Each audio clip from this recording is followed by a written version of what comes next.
Do you remember Limerick where we used to go? Yeah, when Paul lost his shoes. Oh God, yeah. Jesus, the ructions. You had some great times down there. You're probably too young to remember. No, I remember Paul losing his shoes. I remember being stuck in the middle of a load of nettles. Couldn't go anywhere without being stung. Just standing there in a little sleeveless dress. I love getting stung to bits. And then you came through the nettles and lifted me out. Oh yeah. I remember one night when we were all back at the house. I don't think you'd come home. Auntie really wanted Mam to ring the guards at the hospital to see what had happened. But Mam knew you'd be back. Yeah, I was going to the pictures. What? First. Yeah, not all night. Yeah, well I went to the pub. Duh. Well, that's what I was.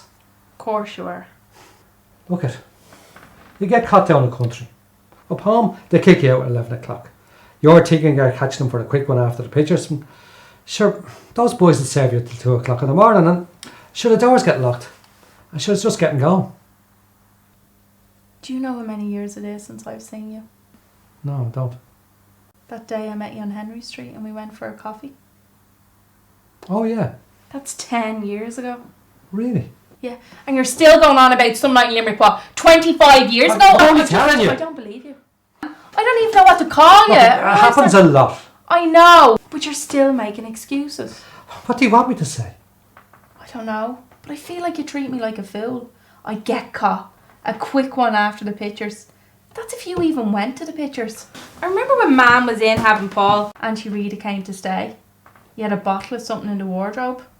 And I woke up and you were leaning against the radiator. I couldn't sleep.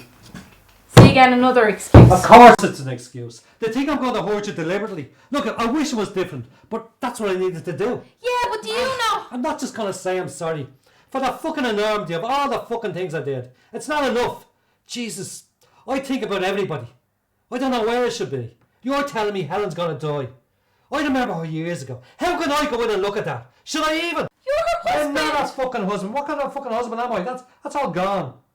It'd mean a lot to her. She wants me to go. What goes through people's minds? Is she in a state like? No, she's just exhausted. You'd want to see her if it was you. No, I wouldn't. I want her over as quick as possible. I'd want to see you. Why? Because I love you.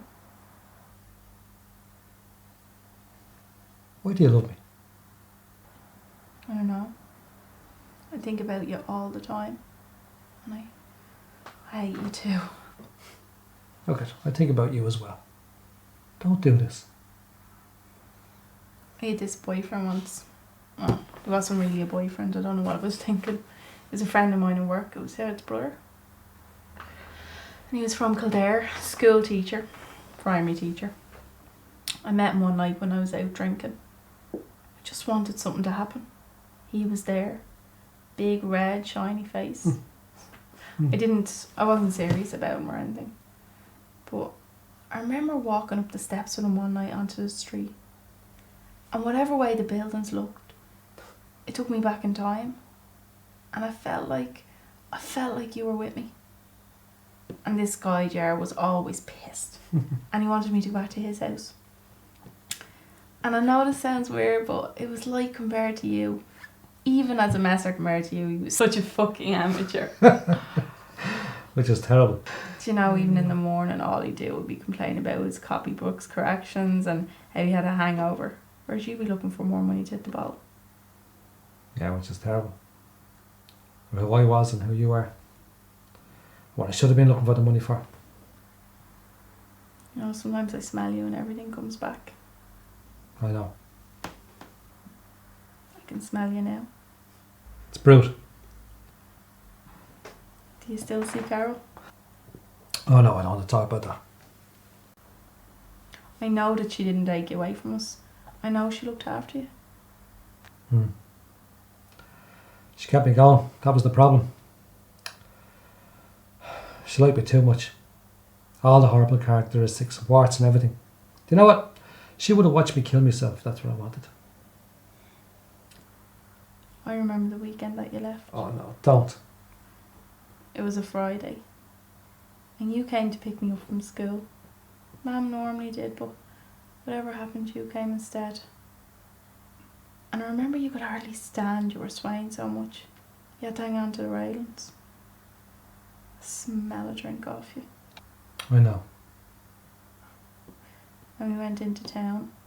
You brought me to get the bus on the wrong side of the road. Look, this is all such a long time ago. You could hardly speak properly or anything. I know. Jesus, neither of us knew what we were doing. I was only 7. And you must have been drinking for days. I know. And you brought me to a pub. And I don't know how you managed it, but you got a drink. I don't actually think the barman could see me because you were up on the stool and I was on the ground. And all I could do was take out my school books. And I remember looking at my religion book, wanting Jesus to come and get me. You were like somebody else. I know. And a row or something broke out and you fell on top of me. Jesus, this is awful.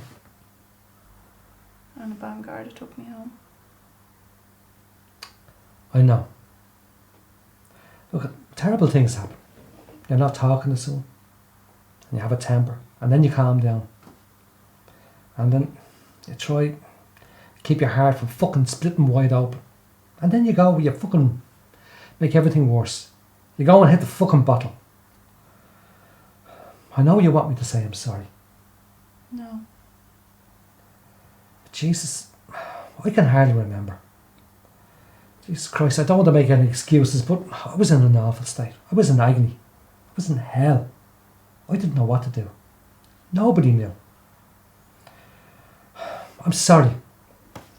I think of it now, I am sorry. I'm sorry about the whole stinking business. Jesus, I wish I was never born. It's all been so awful. No, it hasn't all been awful.